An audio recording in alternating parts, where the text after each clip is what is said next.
You've probably used the service a million times, whether from Vodacom, MTN, or Telkom. It's a proven lifesaver during Mampara Week, right? But what you didn't know is that this simple idea has sparked one of the longest and wildest legal fights in South African history. It all started back in the year of 2000 with a guy named Nkosana Makate, a trainee consultant at Vodacom. Makate was struggling with communicating with his then girlfriend and was thinking of a way to reach out to her. And then came the genius idea. What if people with no airtime could still send a free text to get someone to call them back? He told his boss about it, and Vodacom launched the service, and they promised him they would definitely compensate him for his idea. Yeah, well, that promise was never kept. Other network providers copied the idea and provided the same services to their customers and made billions from it. However, Makate still remains the original inventor of the billion-rand idea.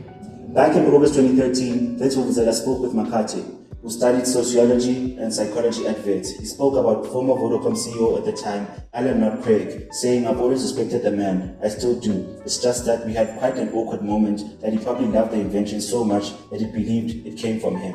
Following years of internal disputes with Vodacom, Makate reached his breaking point and took them to court. Little did he know that it resulted in one of the hardest battles he'd ever have to fight in his entire life. So for nearly 20 years, Makate fought a hard battle in court, reaching all the way to the top at the Constitutional Court. In 2016, they said, "Okay, Vodacom, you have to pay him now." The court didn't say how much though. They told Vodacom CEO Shamil Jusa to figure out a reasonable amount. Jusa came back with the number 47 million. But Makate was like, "Nope, that's not acceptable," and rejected the offer. And that's when the legal ping pong started all over again. The case just kept bouncing around in different courts, and in February 2024, the Supreme Court of Appeal decided to settle the matter for a much, much higher number. We're talking potentially billions of rands by ordering Vodacom to pay Makate between 5 to 7.5% of the estimated revenue they made from the concept of nearly 2 decades. But just before this would happen, the Constitutional Court jumped back in.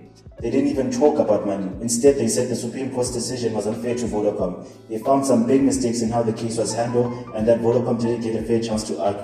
Following an appeal by Vodacom where they presented a figurative estimate of the please call me value, which was 29 to 63 billion rand. So now you know about the 47 million rand offer, but here's the other side of the coin. Think of the 29 billion to 63 billion figure not as a genuine offer, but as a what-if scenario used by Vodacom's lawyers. It's like they were holding a big sign up in court saying, "If you make us follow this specific formula the other side wants, the result will be a jaw-dropping amount that could cripple and shut down the entire company." Essentially, they used that legal argument as a way to convince the court that the proposed method of calculation was deeply flawed and should be thrown out. They were challenging the formula itself, not the fact that they owed compensation. Amongst the reasons for overturning the ruling, the Constitutional Court stated that the Supreme Court failed to provide adequate reasons for its judgment. The court readily accepted Makate's calculations without proper explanation why.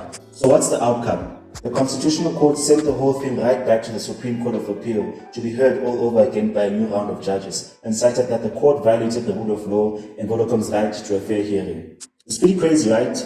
After nearly 2 decades wrestling it out in court, this whole story is far from over.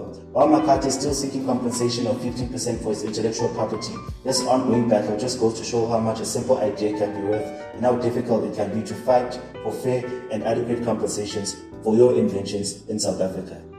While there's no confirmed word yet on what the potential outcome will be, this case is a stark warning for inventors about the importance of protecting and copyrighting intellectual property, and is a grim reminder that the South African judiciary system has yet to establish a fair, thorough, and dignified legal system.